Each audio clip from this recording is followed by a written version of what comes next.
Now, even Massachusetts Senator Elizabeth Warren chimed in and said violence is wrong before proceeding to make excuses.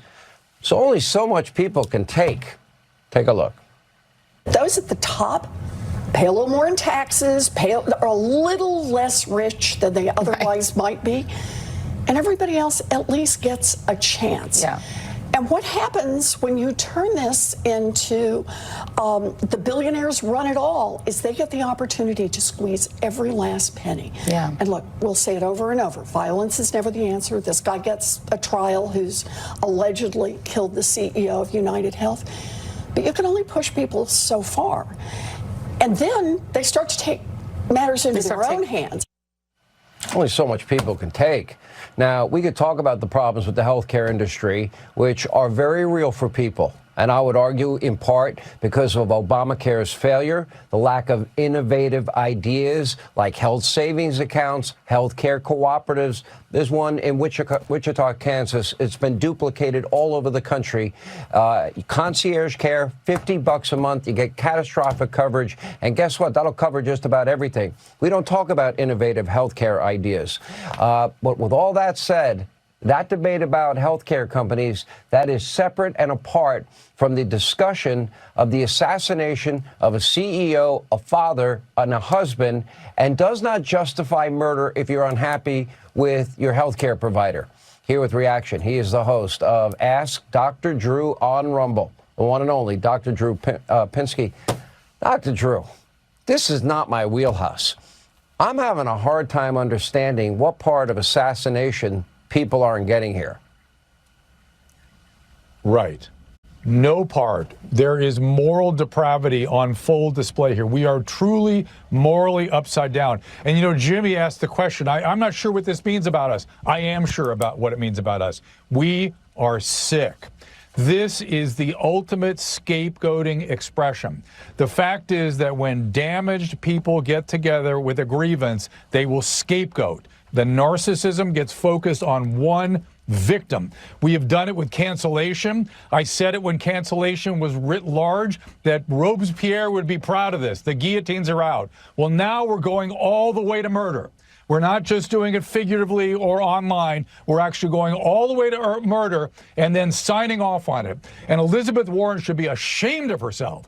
This is a display of a complete lack of understanding of basic humanity.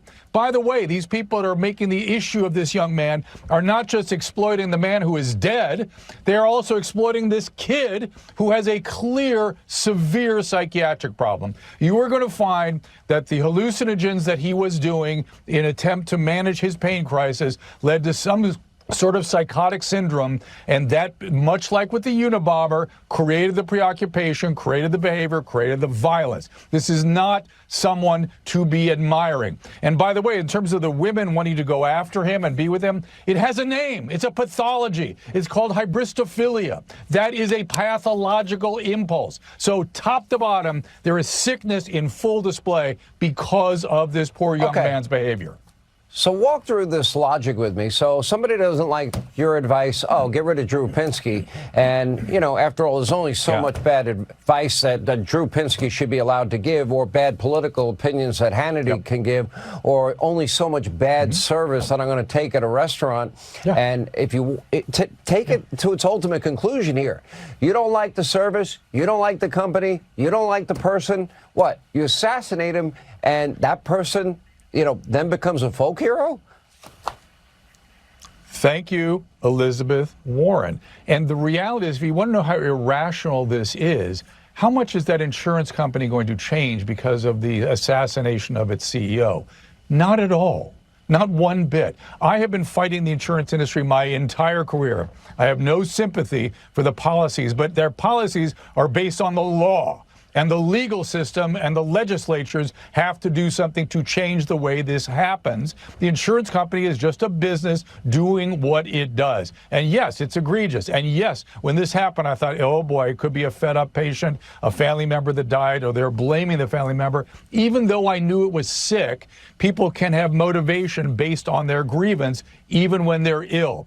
Now, this kid had built a whole case of grievance around anybody in positions of authority. And to sign off on that being morally appropriate behavior as a way to deal with your frustrations with a business, we will unravel completely. I tell you, Sean, Robespierre would be so proud of this reign of terror. Let's remember, his committee was called the Committee for Public Safety.